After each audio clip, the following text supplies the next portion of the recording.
Welcome, everybody. We're excited to have you join us today.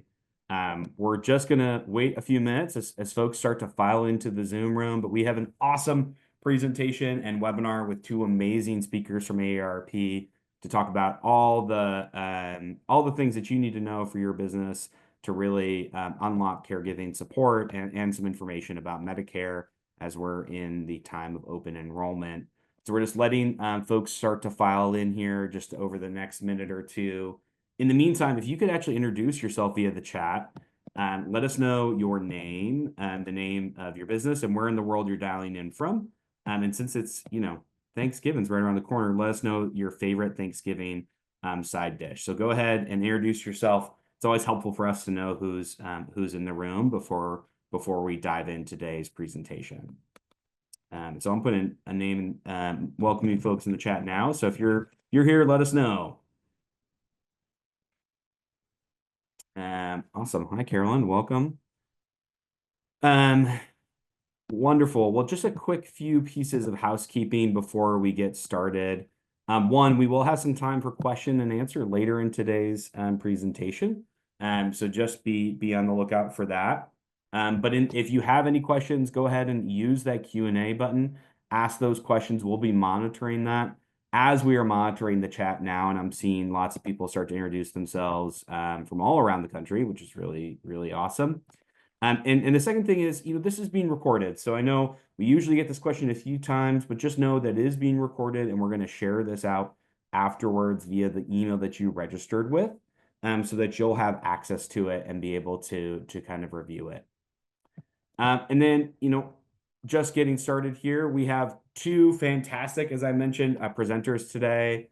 Veronica and Xavier from AARP are really going to dive deep into two important topics around caregiving and Medicare and help make sure that you have all the information you need for your business.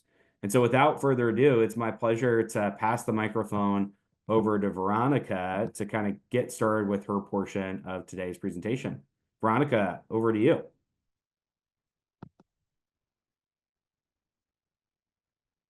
Uh-oh, Veronica, you might be on mute.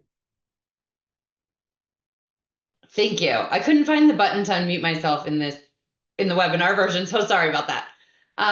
So as Colin mentioned, I'm Veronica Segovia Bedon. I'm really happy to be here. I'm a program management director on the caregiving team at AARP. I'm new in this role, but next week I will be celebrating 10 years at AARP. Prior to my role in programs, I've worked in multicultural outreach and in our Office of Diversity, Equity, and Inclusion. I've also worked in our studios team in integrated communications and marketing and in brand.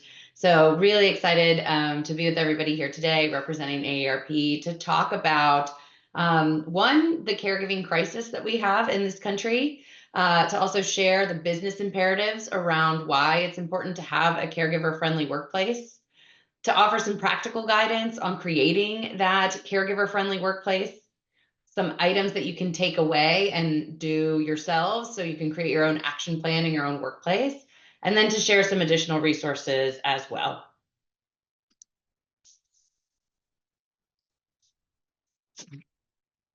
So I want to share my story a little bit around being a caregiver myself. I'm a sandwich generation working family caregiver, so I work full time. I have a 5-year-old and a 2-year-old, and then I have my 92-year-old dad and my almost 80-year-old mom. And recently, over the summer, my dad was recovering from a fall that then he had to have some emergency surgery. Then I had my whole family over here recovering at my house while he was getting literally back on his feet. And just before school started in the fall, I was able to discharge him back home. So he is back home with my mom, just about 20 minutes away from me. But I know firsthand what it's like to be in a situation where I'm trying to balance work and caregiving responsibilities for young children, but also for older adults in my life. And I think this is a quote that we like to start with, this quote from Rosalind Carter, that shares really how essential to the human experience caregiving really is. There are only 4 kinds of people in the world: those who have been caregivers, those who currently are caregivers, those who will be caregivers, and those who will need a caregiver. And this is usually around the time in the presentation where I might ask If you want to share in chat if you're currently caregiving or what your connection to caregiving is, please feel free to drop that in there.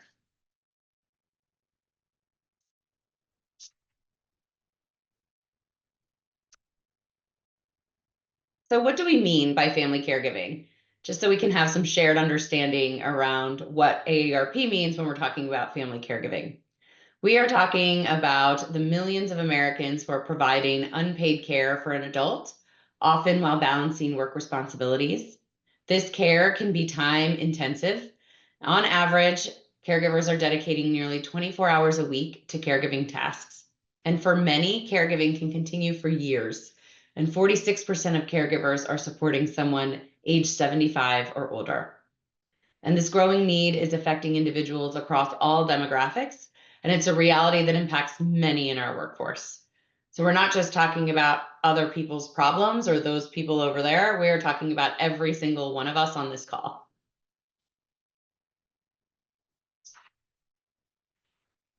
When we consider who our caregivers are, we're talking about around 60% of them are women, and the average age is around the 49. So caregiving, however, can span all ages. About 1 in 4 caregivers are under the age of 34, with many balancing care for 2 generations. And these responsibilities place demands on our time, our finances. It's impacting not only our work performance, but also our ability to stay engaged in the workforce.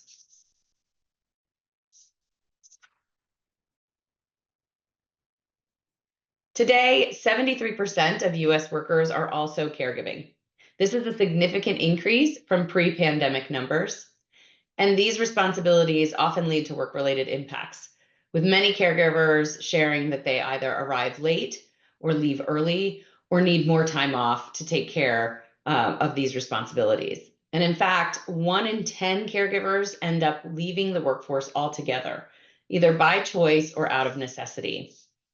At this scale, everyone in an organization is affected by caregiving.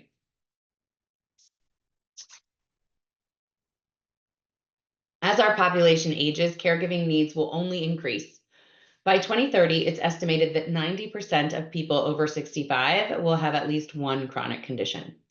Younger generations are also seeing higher rates of diagnoses for conditions like autism and ADHD, adding to caregivers' demands. And with a growing number of older Americans, caregiving will be a constant presence in our workplaces, making it essential for employers to adapt.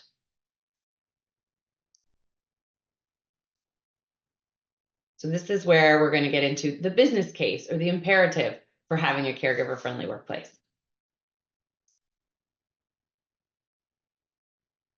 So caregiving responsibilities can impact workplace productivity with higher rates of absenteeism and presenteeism among caregivers.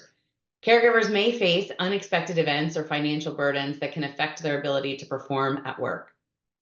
Building a supportive workplace for caregivers can increase recruitment, retention, and overall employee satisfaction. I just want to give you all a second to take in what we mean when we're talking about absenteeism, and then this idea around presenteeism,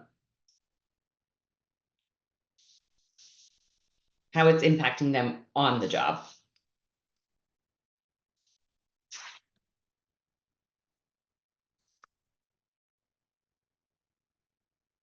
And when we think about recruitment and retention, having policies that support caregivers can make your organization more attractive to prospective employees. Caregivers are also more likely to stay with employers who recognize and accommodate their caregiving needs. This not only improves retention, but it also strengthens your team by ensuring institutional knowledge is preserved. So I love that phrase at the end there, that it is ensuring that institutional knowledge is preserved. It is so much better overall to be able to keep and retain those great top performing employees who know your business, who know the ins and outs of how things work and know how to get work done. This is a place where I stress that as caregivers, we want flexibility, not so that we get out of doing our work, but so that we can do our work well.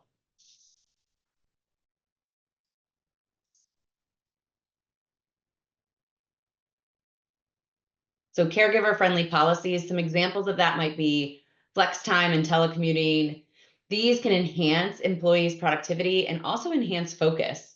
Supporting caregivers can help to reduce their burnout, allowing us to balance responsibilities more effectively. And cross training and having flexible roles can also further business objectives, and they can also provide coverage or help to provide coverage when caregivers need to be away.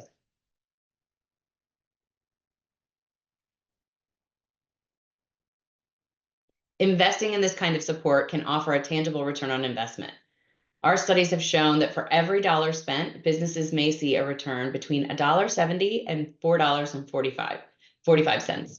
So this return on investment underscores the value of creating a culture that can support employees in all aspects of their lives. And we believe the business case for supporting working family caregivers to be strong. We also have some of these reports that we can share with you all if you're interested in seeing that data in more detail. So moving into practical guidance. So we know now how important it is to have a caregiver-friendly workplace. We have some ideas around what are some policies that we can be implementing, what are some things that we can be doing to support these caregivers.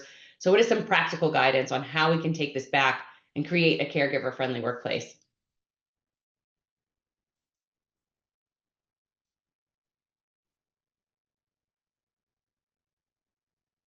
So there are some steps here that you all can take to make your workplace more caregiver-friendly. It might seem like a daunting challenge for a business, but AARP has identified a number of low-cost solutions here. So there are four main areas that we like to focus on, particularly if you're a smaller employer. So smaller businesses can be focused on developing supports for caregivers as well. So first, it would be to gather some information. That's the first step, is understanding the landscape of caregiving and how caregiving is impacting your employees right now. So you can gather information on your employee caregiving needs through surveys or through discussions. Then you can build on that by building a culture that values caregiving, by recognizing the skills and the empathy that caregivers are bringing to their roles. And then implementing these policies. So implementing policies that can provide flexibility, such as telecommuting or even leave options.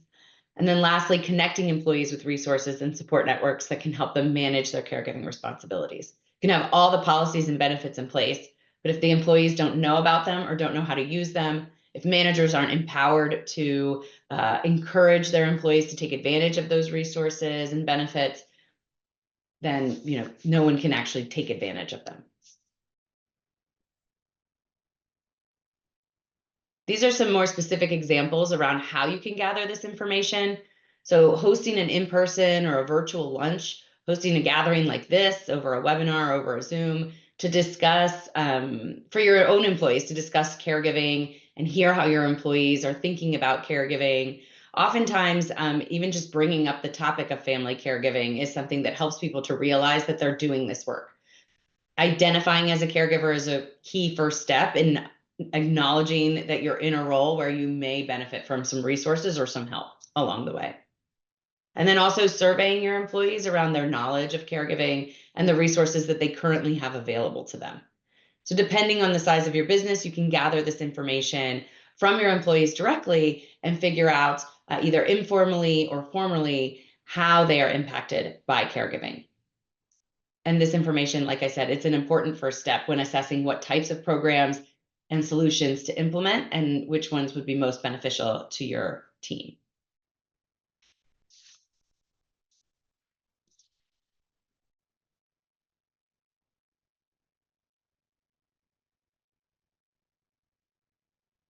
I'm trying to move this slide and it's not moving. Okay, there we go. A caregiver-friendly culture starts with recognition. It's important to be transparent around how your business approaches caregiving, and increasing transparency can really create a sense of stability and security. Transparency is key to building trust, which is what we need as employees and as managers in order to really be supportive and create and implement flexibility for everyone. And working family caregivers want transparency. We also want education, and we also want to feel valued by our employers. So building a culture that embraces the joys and challenges of caregiving, that also embraces the fact that we know and we understand that our staff or our employees are going to be impacted by caregiving at some point in their lives, can really help to encourage these caregivers to bring valuable skills like empathy, organization, and resiliency to their roles. And educating other employees about the challenges caregivers face can help the team foster understanding and empathy within your workforce. So again, as I mentioned it, transparency is really key. Clearly communicating your organization's stance on caregiving support to provide stability for those in need.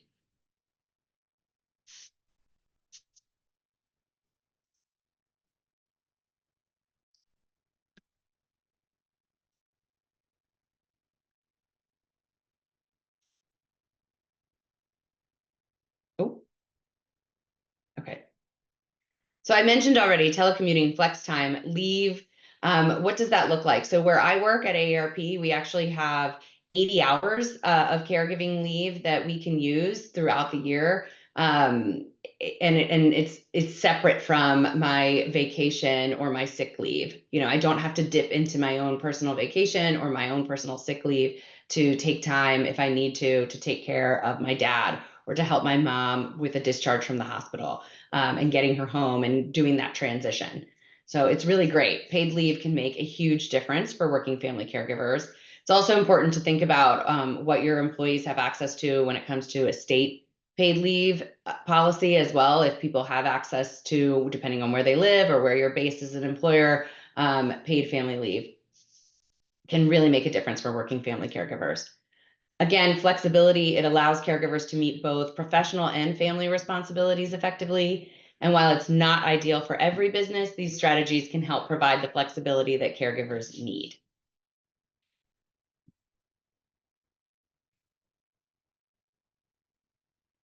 And here I'm going to just connect. I'm just going to briefly go over some of the resources that AARP has. It's really important that we connect our employees with resources for caregivers to help themselves really ease the burden that goes along with balancing work and caregiving. So consider providing access to resources like these. So aarp.org/workandcare is somewhere that folks can go to access our family caregiving guides. We also have guidance that are essential, that guidance around essential caregiving tasks. We have guidance around financial planning and also managing medical care.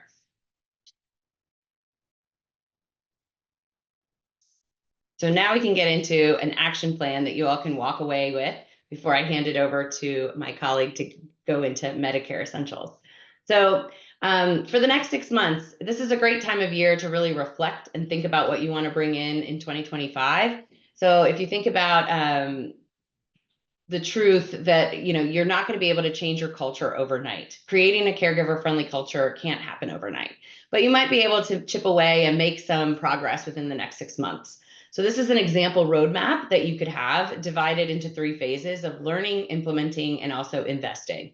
So starting by assessing those caregiver needs, as I mentioned, and then taking action with some short-term strategies, and then finally investing in long-term solutions.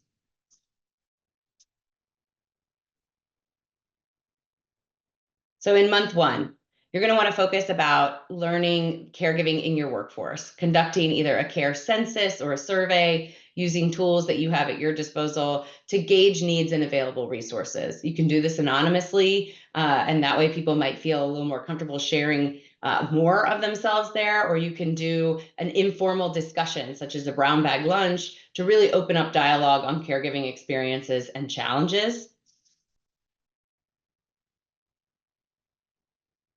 In months 2 and 4, you can take that research and then begin to implement. Think around educational events or series that you could maybe schedule for your employees. Sponsor some caregiving experts to speak to your employees to educate them on best practices for caregiving. You can consider introducing telecommuting and flex work options to give caregivers the flexibility that they might need to thrive at work. And you can use these months as a pilot period to see how strategies such as flex time and telecommuting work for your business and for your teams.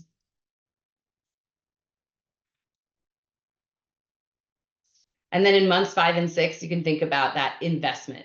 In this final phase, it's really going to mean you're going to evaluate the impact of these initiatives that you've brought in and tested. You can conduct a follow-up survey to assess changes and ask employees for feedback on anything that they might need additionally, things you haven't thought about. And investing in these policies can create a lasting supportive environment for caregivers that can help make a real difference in terms of how they're showing up every day.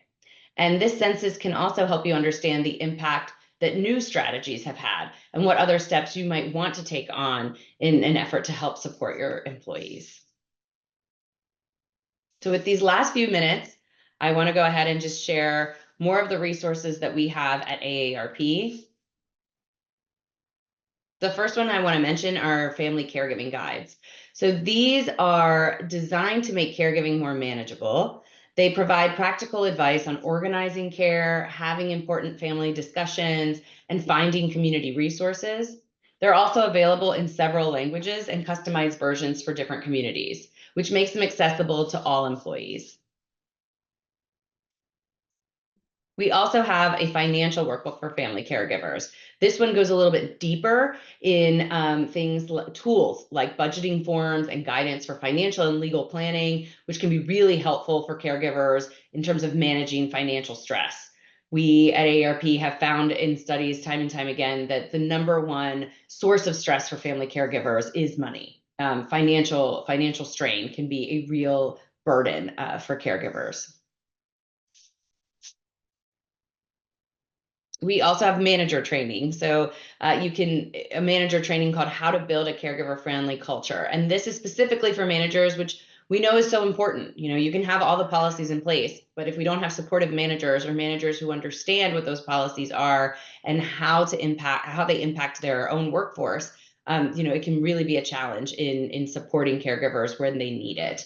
So this training is really specific to management, and it aims to build the skills needed in order to support caregivers while also meeting work objectives. It is also helpful for training managers on caregiving sensitivity, can also empower managers to create that culture of support and maintaining productivity and employee satisfaction. And encouraging managers to use this training can be helpful in growing their understanding around the unique challenges caregivers face and how to offer practical flexibility. And you all will get a copy of all these slides. So I just want to mention if you want to go back to them and revisit some of these workplace tools and other guides that we have available, please do. As I mentioned, we have the resource guides and the financial workbooks for caregivers, but we also have something called a home fit guide, which can help people understand what are some modifications they might want to make in their home so they can age safely in place at home. It's also helpful for caregivers to provide care in a safe environment at home. We also have a caregiving ERG toolkit in addition to that manager training. And then we also have an employer guide for supporting family caregivers. And then we also provide social support. So AARP convenes a caregiving Facebook support group on Facebook. It's a private group. It has over 20,000 caregivers in it. And while it's convened by AARP, the caregivers in there are often giving each other advice, support, ideas, and some of them are just there to listen. So it really is a great space for caregivers. If you or someone you know is caregiving, I highly recommend joining the AARP Facebook group. We also have a caregiving community on our website. So for someone who's maybe not on Facebook or not using social media, they can go to aarp.org/caregiving community, and they can have that online community there on the website. And then we also have a caregiving resource line. So people can still pick up the phone, call in English and in Spanish to receive information about AARP's resources for caregiving. These are the resources that I mentioned, just some visuals here specific to the resources for employers. And workshops, so similar to this one, are also a great way to educate caregivers on available resources and to help build a sense of community within the workplace. So this is the same resource that I already shared, so I'm going to skip.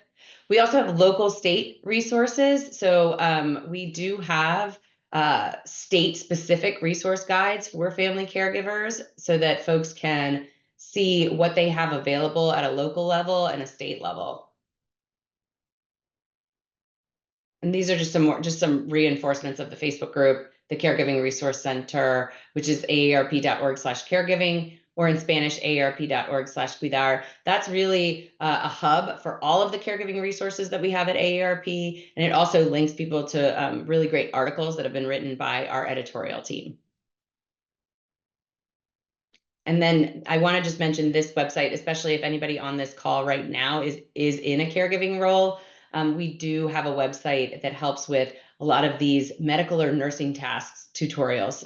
Oftentimes a loved one gets discharged from the hospital and we haven't had the training that we really need in order to do certain tasks. And so this site houses how-to videos, instructional videos that we've done with healthcare professionals. We've actually done that together so that the information there is really clear and easy to understand. It's also really helpful for caregivers who are currently managing some of the more complicated tasks at home. And I think with that, I'm out of time. So I'm going to hand it over to Xavier, but I will stay on because I think we'll have time for questions at the end.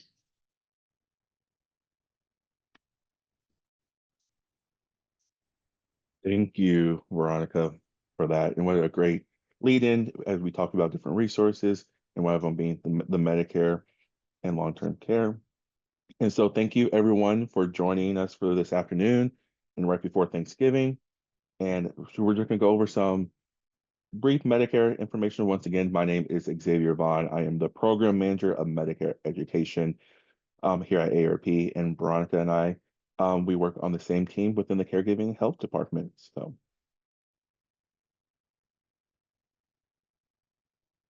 okay, for our agenda for today will be some Medicare basics and different things like that. So some of the common questions that we get is, what is Medicare? What is covered? What's the difference between Medicare and Medicaid? When should I enroll in Medicare? What happens if I don't enroll in Medicare? How will Medicare work with my existing health care coverage? Do I need to enroll in different things? So your role as a business owner would be provide Medicare eligible employees with educational materials about Medicare, connect employees with some unbiased sources of information, and help Medicare eligible employees avoid enrollment penalties. So what is Medicare? So Medicare is a federal health insurance program for those age 65 and up. And if you are already collecting your Social Security at the age of 65, you'll be automatically enrolled into Medicare. If you are not collecting at 65, you will have to actively enroll into Medicare. It's also really important to note, as we know, that your Medicare age and your Social Security or full retirement age are no longer both 65. So do not think just because your full retirement age is 66 years and 2/3, or that is going to be your Medicare age. So keep that in mind. If you're under the age of 65 and you qualify for disability and you've been receiving disability for 24 months, that 25th month you'll be automatically enrolled. And also, anyone, if you have end-stage renal disease or ALS, you qualify, but you would have to actively enroll into those as well.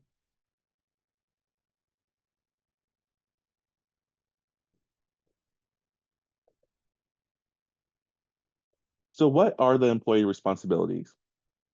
You're going to have a monthly premium, deductible, co-insurance, co-payments. This should seem very familiar to all of you. It's going to be the same thing that your current responsibility is with your employer-sponsored healthcare.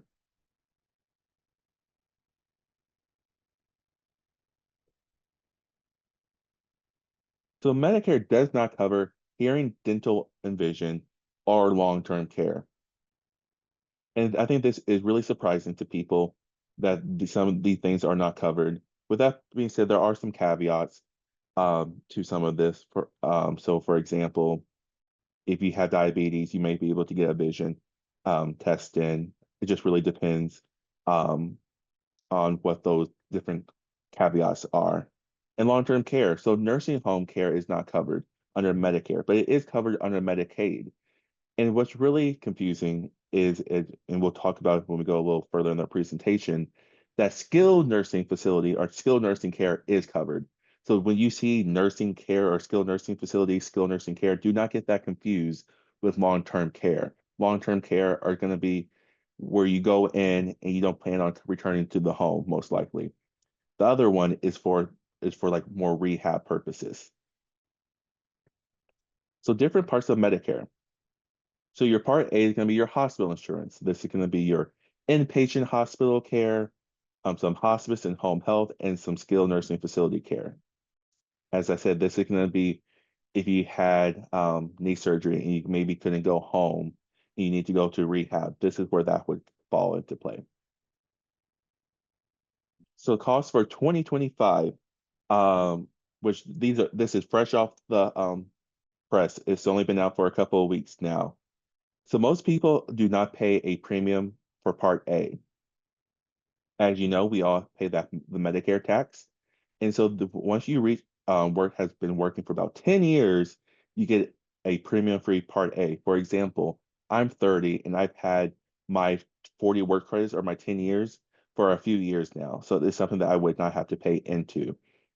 If you are a caregiver for someone who maybe couldn't work or doesn't have their work credits, and if it's a spouse, then they may be able to draw off from you. Or if you're a caregiver for a child, then they also may be able to draw from your 40 work credits. The deductible for next year will be $1,676 for day 1 through 60 of inpatient care, and your deductible can be applied again for additional hospitalizations after 60 days. Your Part B, this is going to be your medical insurance, and how I like to remember Part A and Part B is that your Part A, if you put them in alphabetical order, for A for hospital, B for medical, they go in alphabetical order. So A, B, hospital, medical. So you put in alphabetical order, they coincide with their parts. So these are going to be your doctor visit, both specialist and primary, outpatient hospital services, your durable medical equipment. This is going to be like your wheelchair, walkers, a hospital bed, and things like that. And your Medicare approved preventive services. So this will be cancer screening, smoking cessation, STI screenings, cardio health, and different things.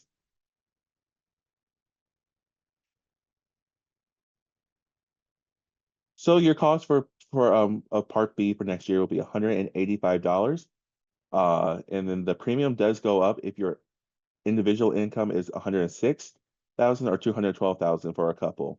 And if, for example, say if you had an inheritance that came in, and so for 1 year your income may be higher, you can report that and say, hey, this is just what happened, but this isn't my normal income, and you can work with Social Security and try to get your premium back to the standard amount of 185.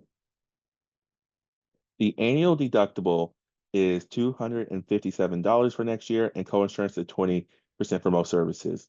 So for example, if you were to go to the doctor's office, you would have to pay 20% of the Medicare approved price. Or if you have a long stay, you have to pay 20% for most services. And so you can see where that could really add up to be quite a bit, but there are ways to help pay and cover some of that 20%. So next we have Medicare Advantage plans. This is one way you can help with that 20% of Part B. And so I know right now we are in open enrollment for Medicare. So we are seeing a lot. I know you all are seeing a lot of commercials and different info, half-hour info shows about Medicare Advantage plans right now. And so this is going to be the alternative to original Medicare. And these are going to be offered by private insurance companies. So these are going to be your Humana, your Aetna, United. All the different plans are going to be offering you a host of different options for your Medicare Advantage plans. And all of the plans are bundle your Part A and B together. In most cases, your Part D. I always like to compare it to, in this day and age, we love a good bundle deal, right? We love to bundle our phone, internet, all together into one comprehensive plan. And this is what the Medicare Advantage plan does. It bundles everything together. And these are going to be structured very similar to your employer-sponsored healthcare. So how does it work? You have to live in the plan area, and you have to use the plan providers in the network. So these are going to be your HMOs, your PPOs. that you're already familiar with through your employer-sponsored healthcare. You may have to pay an additional premium. So on top of that $185 that is going to be for next year for Part B, you may have to pay an additional premium on top of that.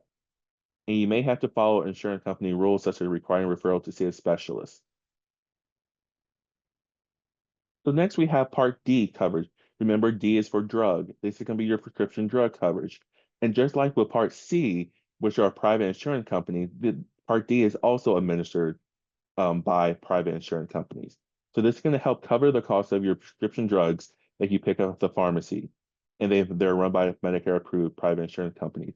And the crazy thing about it is Part D is fairly new. Part D came around during Bush's second administration.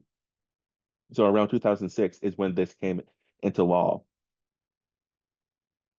And so people enrolled in Part B may have to pay a monthly premium, and those can fluctuate from year to year, zip code to zip code, state by state, county by county.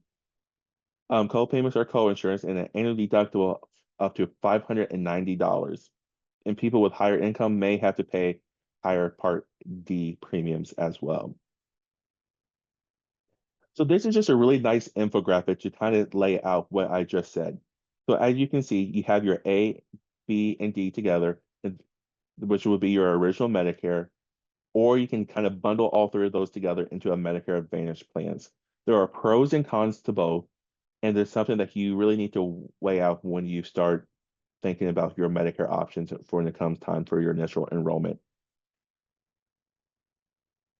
So with the original Medicare, it is fee for service and it is Part A and Part B. And the great thing about original Medicare, unlike with a Medicare Advantage or a Part C plan, is you can go anywhere that accepts Medicare.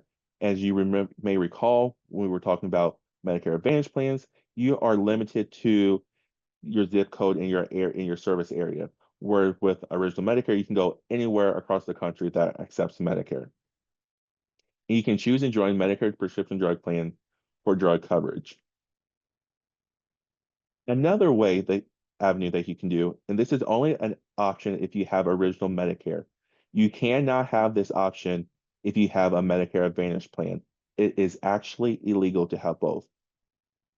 It is a Medigap, or also may be referred to as a supplemental insurance policy. These two are sold by private insurance companies, and they cover the gaps in the original Medicare doesn't cover. So that 20%, this Medigap would cover and help cover that cost. And it's really important to note that there are multiple plans that you can choose from. There's plan A through N, so 8 standardized plans that you can choose from. But if you were to pick a G plan is a G plan is a G plan. So it does not matter what company you go with, they all cover the exact same thing. So you must buy a policy within the first 6 months of enrolling in Part B and be age 65 and older. In some states, you can actually get that a little younger. Unlike with original Medicare and Medicare Advantage plans and Part D plans, which are all administered at the national level, Medigap plans are actually administered at the state level. So there are so each state is going to have slightly different rules with the plan. And some of them will make it easier to switch between plans. Some states you can't switch in between plans. So it's really important to talk to someone within your state, within your area, to know specifics about a Medigap plan. Even though it does help cover some of the areas that original Medicare lacks in and fills in the gaps, one of the things that it does not fill in the gap for, unfortunately, is prescription drug costs or additional services like hearing, dental, and vision. So you may have heard of the Inflation Reduction Act. The Inflation Reduction Act has made really great areas of improvement in the Medicare space. First, insulin is now available at $35 per month for Part D. Now, with that being said, insulin may be covered, but not every single insulin will be covered at $35 per month for every plan. So it's really still important to look at the formulary to see which medication is covered by that prescription drug plan. You also have access to additional adult vaccines without any cost sharing. Next year, the yearly cap would be $2,000 for out-of-pocket spending when it comes to prescription drug costs. In this current year of 2024, that out-of-pocket drug cost is $8,000. And not only is it only $2,000, a $6,000 in savings, you can also spread that $2,000 out throughout the entire calendar year. So for example, if you have high medication and that costs you $500 per month, you can spread out that cost so you can have more disposable income monthly that can go towards other things. Also, there is a financial assistance program called a low income subsidy. You may hear it also referred to as LIS or extra help that is administered through the Social Security Administration. And under Medicare Part D, and it will be extended to 150% of the federal poverty level starting this year. And not only will that impact for those who are enrolled into this plan, but also if you have another program called Medicare Savings Program that will help you there, because those participants are automatically enrolled into LIS or extra help. So when do employees enroll in Medicare? You have a few different options. You have your initial enrollment, which is when you turn 65 or age into disability, or then you have your special enrollment, and this would be when you were to maybe retire from your job and you need to get your coverage then. And you have open enrollment, both the annual open enrollment for which we are in the time now, or the general enrollment period, which is for those who need to sign up outside of the period. So initial enrollment is for employees who are receiving Social Security and they're automatically enrolled at the age of 65. Remember, we talked about that early on. You have a 7-month period to do so. You have 3 months before your birth month, and 3 months after. The one caveat to that would be if your birthday falls on the first of the month. So, for example, my Uncle Charlie was born on June 1st. His birth month would no longer be June, it would actually be May. So it would move up that 7-month process a whole month. And you may have to pay a late enrollment penalty if you do not sign up when you're first eligible and you don't still have coverage through an employer. So a special enrollment for employees who do not enroll in Medicare when they're first eligible, they can enroll during their special enrollment period. And this period for this specific type of special enrollment is for over the age of 65 and they're currently working or covered through their employer, or the employee loses coverage either at the end of their employment or at the end of their coverage. And there are a host of other special enrollments that a person may qualify for. For example, if you are entering a nursing facility, you would qualify for a special enrollment. Move to a new area, you could qualify for a special enrollment. If there's a natural disaster, you possibly could qualify for a special enrollment as well. So open enrollment is right now, and it's the same exact time every single year. It doesn't matter what day of the week they fall on. It is October 15th through December 7th. Same exact time every single year. And this is when you can shop around for a plan. And even if you are truly happy with your plan, we highly encourage you to shop around. You can still elect to stay in your plan, but it's better to shop around to make sure that that plan is still the best plan for you. So during this time, you can, if you have a original Medicare and have a Part D plan, you can shop around and go to a different Part D plan, stay in your current plan, or even make the switch to a Medicare Advantage plan. And the same thing can be said in the reverse. So if you are on a Medicare Advantage plan, you can stick with that plan, go to a different Medicare Advantage plan, or go back to original Medicare and pick up a Part D plan. Just remember, if you do that, and you decide you also want a Medigap plan, it could be hard to get enrolled into. If you do not sign up for a Medigap plan when you're first eligible, then you will have to go through underwriting, or they will examine your health history.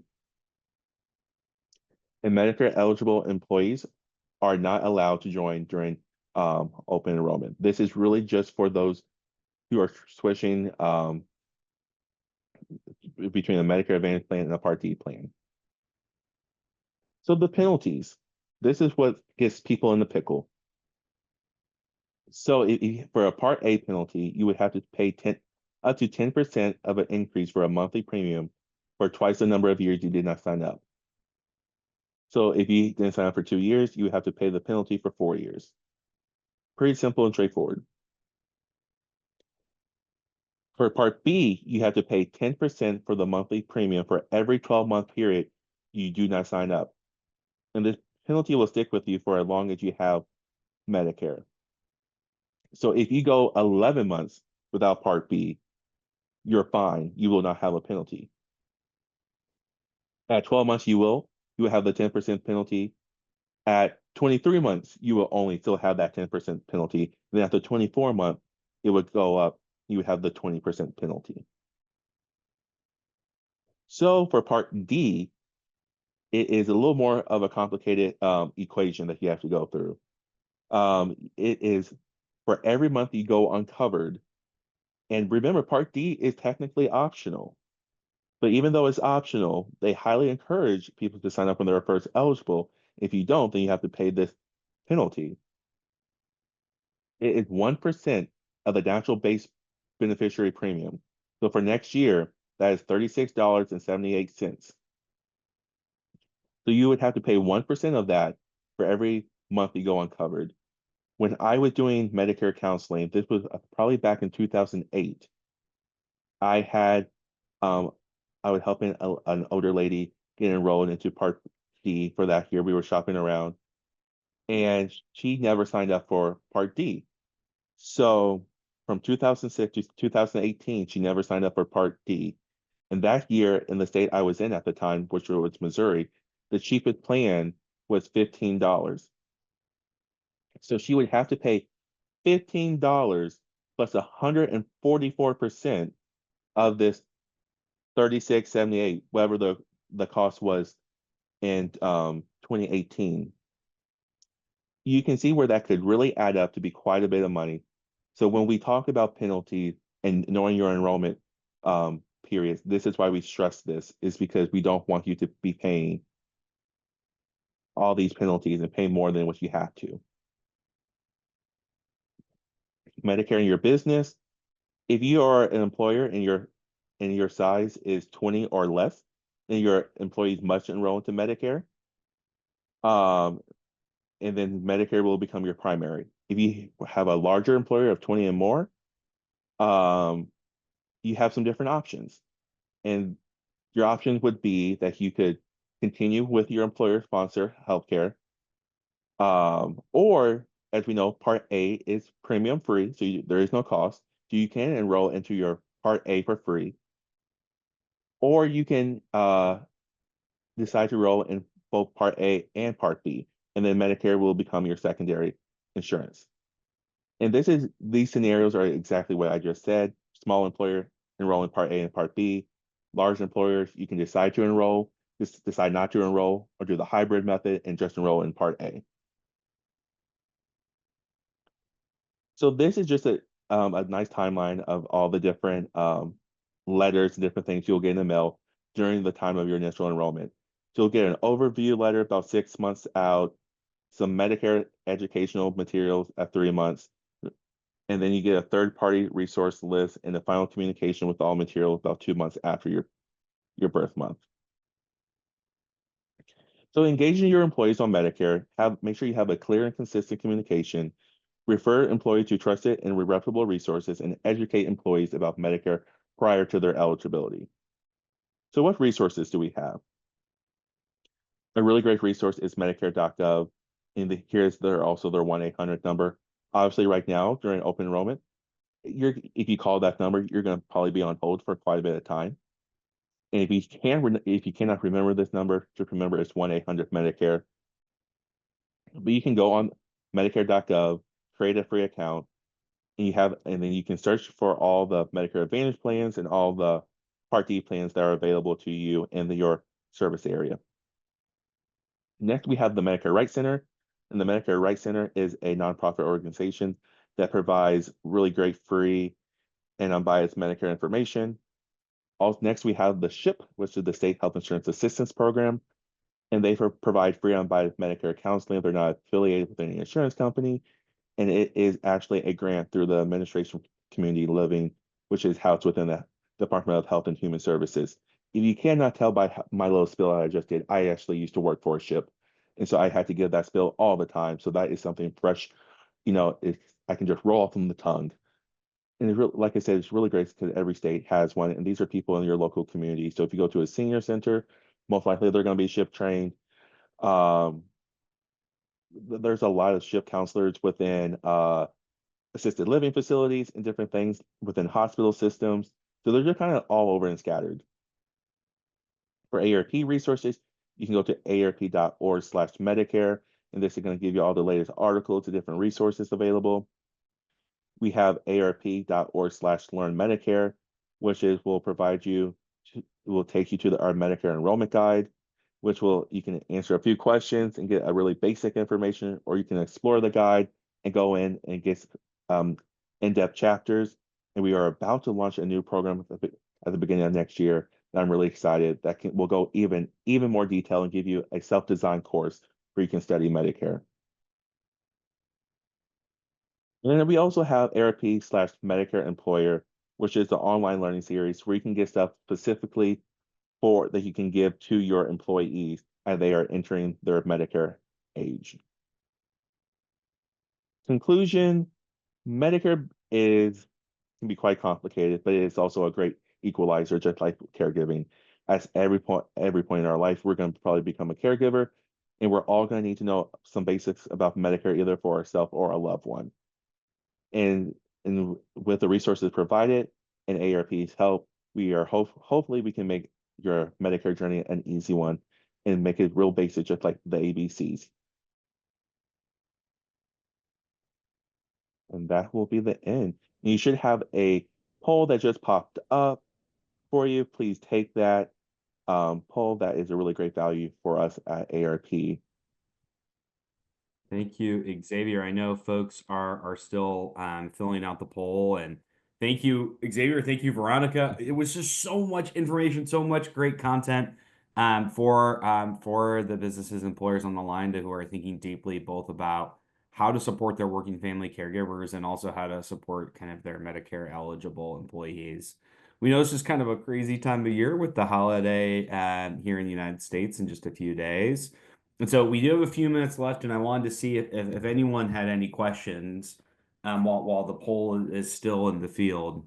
Xavier, I'm going to leave the poll up just for a few seconds here, but you would love if you could remind people. I know we see all the advertisements, we hear about this open enrollment thing that happens every year. Can you just remind people? I know you touched on it a little bit earlier about what that is and how to kind of what people need to know about these different periods that happen related to Medicare. Yeah, so from October 15th through December 7th is the time to shop around and make sure that the current plan that you're enrolled in is still the current and best plan for you. So if you have a Medicare Advantage plan, you can shop around and go to a different Medicare Advantage plan, stick with your Advantage plan, or decide to go back to original Medicare and pick up a Part D plan. And you can do the exact opposite. If you are on original Medicare, have a Part D plan, you can shop around, stay with that plan, go to a different Part D plan, or pick up a Medicare Advantage plan. And the great thing is, even if you this time of year is so busy with all the holidays. If you are on a Medicare Advantage plan and for some reason you don't get around to it, from January through March is the Medicare Advantage open enrollment period. So you can shop around and go to a different Medicare Advantage plan or go to a Part D plan during that time as well. No, that's really helpful. And I know that's one of the questions that we get all the time is just there's all these different letters, there's all these different names. And so we know it's really confusing. We're getting a few questions in the chat, but I wanted, before we went to those questions, which I think Veronica might be able to touch base about. Xavier, if you had to distill one or two pieces for the folks on the line that you hope they take away from today's presentation about Medicare, what would that be? The first one would definitely be shop around, even if you're happy, because you can save quite a bit of money if you do shop around every single year. Also, remember, Medicare is something that's very individualized, right? Just because something works really well for your friend, a family member, your spouse, doesn't mean that it's going to be the best plan for you. Just keep in mind that it's individualized. Pick the best plan for you and your needs for this current year, and don't be afraid to shop around and change that plan. And make sure that all your providers and your medicines are covered. Oh, amazing. And Veronica, we're getting a question in the chat about are family caregivers eligible for reimbursement for their services through any programs? There's any kind of government programs or things that help caregivers kind of ease some of that financial burden? Yes, I would say it depends. It depends on where you live. It also depends on your income. It also depends on your care recipient and where, if the care recipient is on Medicaid or not. So there are lots of different factors that go into getting reimbursed. That's an answer to that question. But what I'll say, and I don't know if it was in my presentation, is that caregivers across the country on average are spending $7,200 out of pocket every year. And that can be higher than $10,000 a year if they're caring for someone with dementia or Alzheimer's. So caregivers, something we do know is that caregivers need and deserve financial relief. And there are things that AARP is doing, not just in where I sit, but over in our advocacy and government affairs side and campaigns teams, to really increase awareness for the need, for this real urgent need for financial relief for caregivers. And so we are doing work at local levels and federally to find ways to get caregivers financial relief, whether that's through a tax credit, or if you live in Maryland, which is where I happen to live, there's a new grant program that the new governor signed into law and that should go into effect next year. And that has to do with getting reimbursed. And I can't think of the amount right now off the top of my head. But that's really an opportunity that I'd say our state offices and my own team has, is to develop some education around what is out there now that people can take advantage of. So I really appreciate the question and agree that there are, and there are also different, again, it depends, but there are different sort of opportunities. I think something that one of the workshops that we offer is called Financial Wellbeing for family caregivers. And it really delves into sort of 3 areas that you can think to budget around, 3 different places where your resources might be coming from. And yes, your ability to pay privately out of pocket is one, but then there are government and local resources available to you as well. And if you are caring for someone who is on Medicare, I think Xavier will nod his head when I say, I think we have a lot of opportunity now with the guide model for dementia that's been rolling out, in terms of if you have your care recipient is on Medicare, has a dementia diagnosis, some opportunities for respite, some opportunities for, if you think about time as money, then those are sort of some ways that you can get reimbursed as well. So it really depends. So I can't give you a specific answer for that will apply to everyone, other than it really depends. That's really hopeful. And I think, a similar question I asked Xavier, I want to ask to you, Veronica. There's one thing that the folks on the line can kind of take home around caregiving and supporting working family caregivers. I want to give you the last word here as we're up on time. Like what do you want people to take home about how to kind of unlock that caregiving support for their employees, for those working family caregivers? Yeah, so I want to say something that I said earlier, and I said it on a webinar that I was on last week, that was hosted by an organization a nonprofit organization that supports women in the workplace. And really, it's just, as a small business owner or as a business owner or as a manager, just remembering that, caregivers don't want this flexibility to get out of doing their job. They want this flexibility so that they can do it well, so that they can do their job well. And so I think that's something that people should I would want people to walk away with. And then to just remember to give you a call if they want a connection to AARP, because we have an entire employer program series with workshops available. And we'd be happy to come and support your employees with some resources. And everyone will get the list of both caregiving, but also Medicare resources via the email that they register with and a recording to the today's session. So I'm just so thankful. I know it's 2 days before Thanksgiving, so a lot of people are probably out and about or getting ready for the holiday. So thank you for joining us today and for being here. And then thank you to our wonderful presenters and speakers, Xavier and Veronica, for sharing your wisdom with us today. We're so appreciative. But yeah, thank you so much. And we'll be in touch via email, but this is now the end of today's presentation. So thank you and have a great rest of your holiday.